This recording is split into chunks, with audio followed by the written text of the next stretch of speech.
Hi, I am River Lightbearer, your friendly neighborhood non-binary compassionate catalyst, here with a new introduction to my YouTube videos, which I stole from my TikTok videos. I'm on TikTok now, so if you want to follow me there, that would be awesome.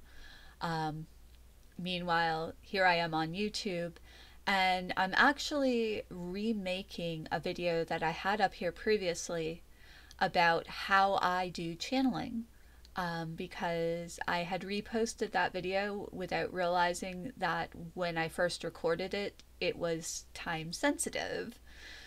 So, oops. Um, so I've removed that one, and this is a new version of the way I channel. So, channeling is a process by which a human connects with a being of higher energetic vibration to receive information, wisdom, guidance, compassion. And when you channel, generally you relay those messages to other people. Not everybody does. Some people consider it channeling even when you're just having a conversation with these beings on your own and you're not passing it along. And that's a valid definition as well. I I work with guides. We all have guides. Guides are beings of higher energetic vibration who have a close personal connection with one or more humans. Some guides only work with one human. Um, some guides work with several, just like humans generally work with more than one guide, even if you're not aware of it. I have two guides that I channel for when I do channeling for other people. Um, One of them is a being of light called Shiva. Being of light is a being of very high energetic vibration. He exists as pure energy, he doesn't have a physical form. And he has been with me since I was very, very young. The other is a being called Piet Kela, who will not tell me what kind of being he is because he says I get too hung up on labels. He does kind of have a point. Um, each of them, as well as my other guides, have kind of areas of specialization. Shiva is the one that I work with more if I am doing a channeling for somebody who is trying to get some compassionate guidance for improving their life. And Shiva has been with me long enough that he's fairly trauma sensitive because I am a trauma survivor. I work with a lot of trauma survivors. Piet Kela is still kind of learning how to human because he's not and never has been human. And so while Shiva feels warmer, um, figuratively speaking, and will try to speak in a more human way, Piet Kela can come across as seeming very alien and almost standoffish. And that's because he has not been working with me in this manner as long as Shiva has. So Piet Kela is more likely to be the one that I channel if it's somebody who wants concrete information like, how do I improve my career, or what do I do about my housing situation, or that kind of thing. But both of them are very knowledgeable and both of them are compassionate.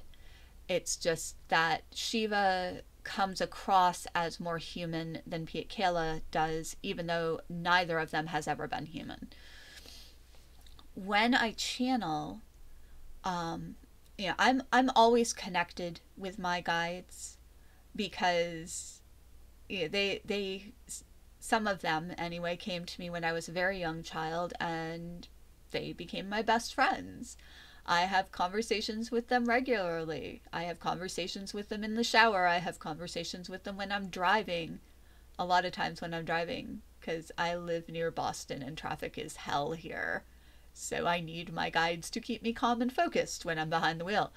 Um, So I don't have to do anything special to connect with my guides generally. But when I'm doing a channeling session for somebody else, or when I'm typing the channeled messages that I post on Facebook or something like that, I take the time to put myself into a receptive state and kind of solidify that connection so that I am completely hearing Shiva or Piet Kala.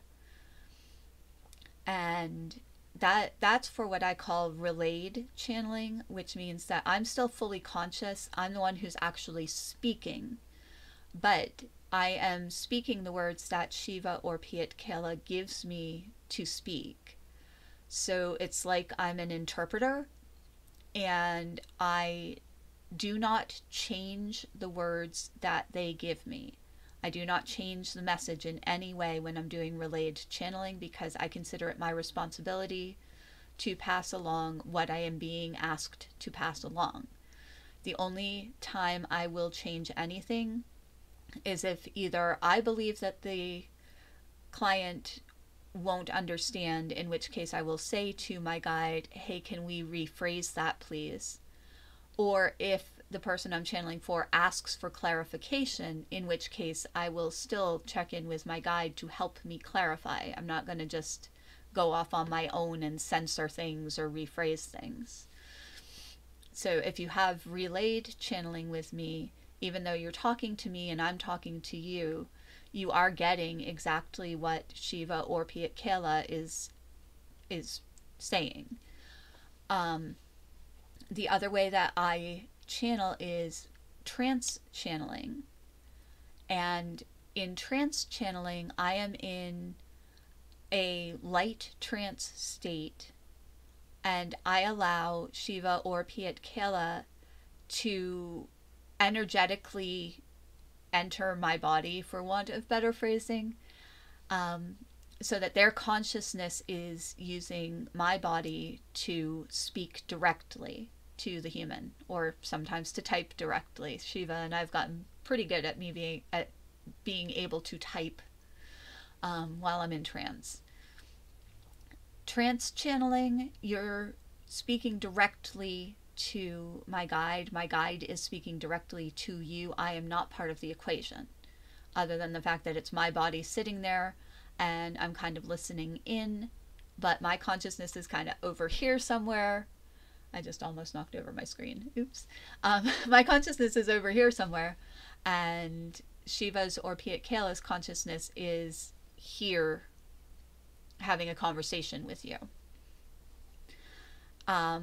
Most of the people that I've worked with prefer me to do relayed channeling because, admittedly, trance channeling can be a little disconcerting. Neither Shiva nor Piet Kala speaks the way I do. There are noticeable changes in the voice, and there are noticeable differences between their two voices. Also, when I'm channeling Shiva in trance, my eyes do not open because Shiva considers that I rely too heavily on visual input, and I get distracted too easily by visual input. So Shiva keeps my eyes closed if I am trance channeling him. Piet Kala insists on having my eyes open, but it becomes a very fixed stare where I am, or Piet Kala is, it appears to be me, but Piet Kala is looking intently at the human so that I'm not getting distracted. Because even though I'm in trance, my consciousness still exists, and it's easy for me to kind of pop out of trance if something distracts me. And that's a really important point as well. All of this is done with fully informed consent. Shiva or Piet Kala will not force me into trance so that they can speak through me. They and I have to agree that trance channeling is the best way to convey the information that needs to be conveyed. And if I don't want to be in trance, I don't have to be. If I'm in trance and I'm feeling uncomfortable or something seems to be going wrong, I can get out of trance like that. I can't really snap my fingers, but you get the idea. Same with relayed channeling. It is fully informed consent on my part, on my guide's part, and on the part of whomever I'm channeling for. If a client signs up for channeling session with me and they start feeling uncomfortable or they change their mind, they can end it at any time. My guides will never convey any information that the client doesn't want, and they will never convey any information that the client isn't ready for, with the clarification that the client might not feel ready for what they're receiving and they might not be happy about it, but on a deeper level it is what they need to know at that point in time and they are ready to hear it. And my guides and I support people through processing what they've been told and figuring out how to implement it if necessary. So I really love doing channeling because it enables me to help people and support people in a way that I can't do on my own as a human.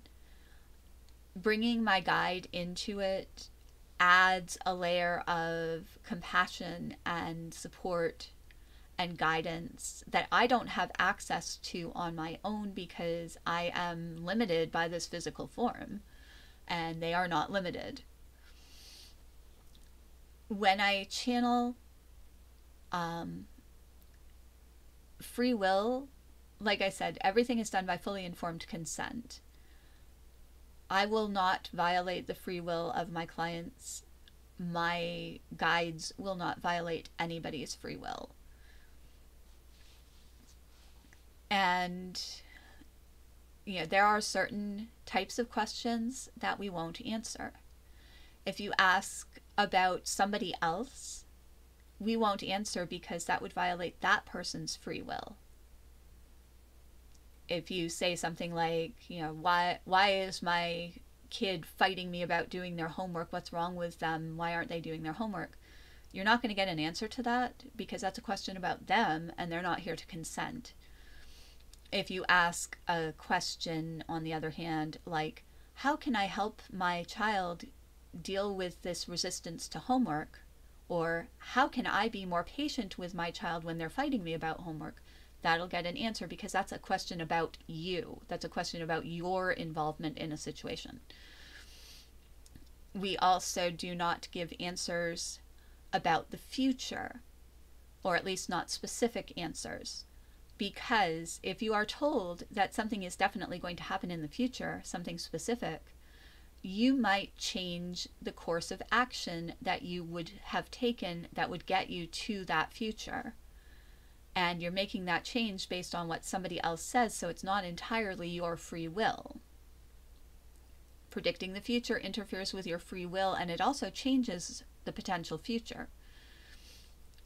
My guides, any being that acts as a guide, has a very different perspective on time from what we have. We see time as a linear thing generally, and they see time as swirly, wibbly, wobbly, Doctor Who-ish kind of stuff.